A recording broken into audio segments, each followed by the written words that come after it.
अमरीकी सदर Donald Trump का जिक्र करेंगे, जिन्होंने दावा किया है कि हमास मुज़ाकरात में अहम मामलात पर इत्तेफाक कर रही है। व्हाइट हाउस में साथियों से बातचीत में सदर डोनाल्ड ट्रंप ने कहा कि गजा जंगबंदी के लिए ज़बरदस्त पेशरफ्त हो रही है। उन्होंने कहा कि तवक्को है कि गजा जंगबंदी से मुतालिक मुआहिदा जल्द हो जाएगा। तमाम ममालिक ने गजा अमन मंसूबे का खैर मकदम किया। तुर्क सदर और उर्दन के शाह से बातचीत हुई है। ट्रंप के मुताबिक उन्होंने नेतन्याहू से ये नहीं कहा कि डील पर मनफी रवैये से बाज रहें। उन्होंने एक बार फिर कहा कि तजारत और टैरिफ से 7 जंगें रोकी हैं। पाकिस्तान और भारत की जंग भी रोकी। जंग में 7 तैयारे गिराए गए थे।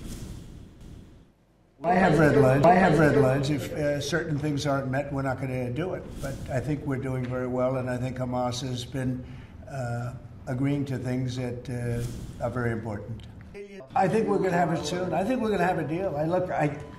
It's a hard thing for me to say that when for years and years they've been trying to have a deal with Gaza, but I mean, literally for centuries, okay, if you really think about it.